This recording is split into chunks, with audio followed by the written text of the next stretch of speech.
અમદાવાદના Saijpur Bogha ward number 13માં સ્થાનિક સ્વરાજ્યની ચૂંટણીનો માહોલ ગરમાયો। કોંગ્રેસ પક્ષના ઉમેદવારો અને કાર્યકર્તાઓએ મોટી સંખ્યામાં એકઠા થઈને ડોર ટુ ડોર જનસંપર્ક અભિયાન હાથ ધર્યું। પ્રચાર દરમિયાન ઉમેદવારોએ લોકોના ઘરના દરવાજા ખટખટાવી પાણીની અછત, ખરાબ રોડ રસ્તા અને ડ્રેનેજ જેવી પ્રાથમિક સમસ્યાઓ વિશે ઊંડાણપૂર્વક ચર્ચા કરી।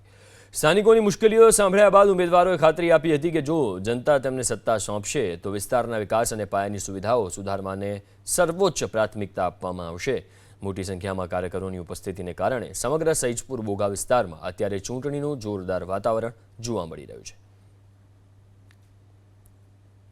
લોકશાહીનું પર્વ એટલે કે સ્થાનિક સ્વરાજ્યની ચૂંટણીને હવે ગણતરીના દિવસો બાકી છે, ત્યારે તમામ પક્ષો જે છે તે લોકો સુધી પહોંચી રહ્યા છે અને પ્રચાર પ્રસાર કરી રહ્યા છે। જોઈ શકાય છે કે અત્યારે હાલ પત્રિકા વિતરણ જે છે તે કરી રહ્યા છે। સાથે સાથે તમામ એવા મુદ્દાઓ લઈને અત્યારે હાલ ઉમેદવારો જે છે તે લોકો સુધી પહોંચી રહ્યા છે। આપણે ઉમેદવાર સાથે સીધી વાત કરવાનો પ્રયાસ કરીશું અને જાણીશું કે કયા મુખ્ય મુદ્દાઓ રહેશે। ખાસ કરીને હવે ગણતરીના દિવસો બાકી છે અને પેમ્પલેટ આપવા માટે નીકળ્યા છો, શું કહેશો? સૌથી પહેલાં તો મુદ્દો છે યુવાનનો, કે અમદાવાદમાં ભારતીય જનતા પાર્ટીનું છેલ્લા 20 વર્ષથી શાસન છે।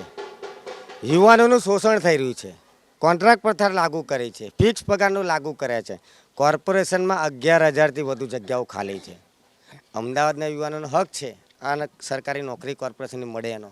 ઓકે, યુવાનોની વાત કરી, ખાસ કરીને તમારા વિસ્તારની વાત શું છે કે કેવા પડતરના પ્રશ્નો છે કે જે હજુ સુધી સોલ્વ થયા નથી? અમદાવાદમાં 2 ભાગ છે, અમદાવાદ પૂર્વ અને પશ્ચિમ। બંને જણા ટેક્સ સરખો ભરે છે। અમદાવાદ નાનો વેપારીથી લઈને મોટો વેપારી બધા લોકો ટેક્સ સરખો ભરે છે। અમદાવાદ પશ્ચિમમાં કેવું તૈયારી ચાલે છે કામોની, તો પૂર્વમાં કેમ નહીં? દર વર્ષે પૂર્વમાં અન્યાય થઈ રહ્યો છે। કેમ અમારા ત્યાં આરસીસી રોડો નથી બનતા મોટા? કેમ અમારા ત્યાં મોટા ગાર્ડનો નથી બનતા? અમારા વિસ્તારમાં કેમ ડિજિટલ લાઇબ્રેરી નથી બનતી?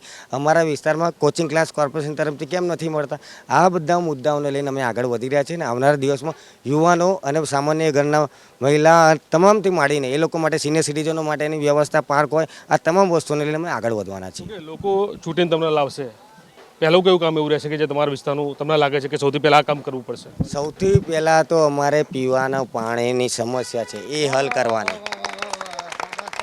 બીજું છે ગટર લાઇન, એ ગટર લાઇનના જે પ્રશ્ન છે એ હલ કરવાનો। ત્રીજી વસ્તુ કે જ્યાં રોડ નથી બની રહ્યા, જ્યાં ભ્રષ્ટાચાર થઈ રહ્યો છે, જ્યાં ભ્રષ્ટાચાર અધિકારીઓ છે એને હટાવવાની।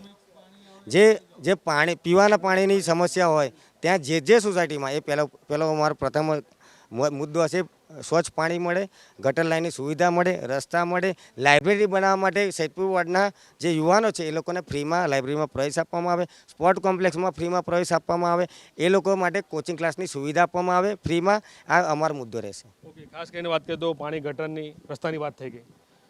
5 વર્ષ માટે તમને લોકો કેમ છૂટે? એવું તો શું કામ તમે કર્યું છે અને આવનારા સમયમાં શું કરશો?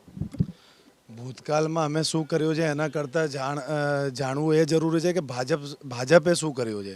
5 વર્ષમાં ભાજપના 4 કોર્પોરેટરો અહીંયા છે। 5 વર્ષમાં સૈજપુર રોડની જનતાને ક્યાંય દેખાયા નથી।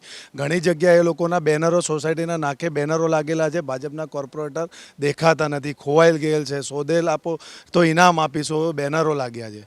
અમે 5 વર્ષથી છેલ્લા 10-15 વર્ષથી કોંગ્રેસમાં રાજનીતિ કરીએ છીએ વોર્ડમાં, ત્યારે વોર્ડમાં લોકો પબ્લિકની વચ્ચે રહીએ છીએ, પબ્લિકની સંપર્ક કરીએ છીએ। જ્યાં ત્યાં એ લોકોને ગટરની, પાણીની, કોર્પોરેશનની સમસ્યા હોય કે હોસ્પિટલની સમસ્યા હોય કે કોઈને પોલીસ સ્ટેશનનું કામ હોય, એ તમામ રીતે અમે એ લોકોને સેવા આપીએ છીએ, આગળ પૂરતું કામ કરીએ છીએ। અગાઉના ઉમેદવારની તમે વાત કરી કે કોઈ જોવા નથી મળતું, અત્યારે તમે દરેકના ઘરે જઈને હાથ જોડીને તમે વાયદા વચન કર્યા છો, શું લાગે છે તમે અત્યારે કરી રહ્યા છો પછી એ લોકોને તો તમે નહીં કરાવો ને ભવિષ્યમાં? 100% નહીં કરાવીશું। ખોટા વાયદાઓ વચનો ભાજપ સરકાર કરી રહી છે, કોંગ્રેસે ક્યારે ખોટા વચનો નથી કર્યા। જે અમે બોલીશું એ કરીને બતાવીશું। અત્યારે હાલમાં અમારી જોડે સત્તા નથી, જ્યારે સત્તામાં આવીશું તો પબ્લિકના કામ કરીશું 100%।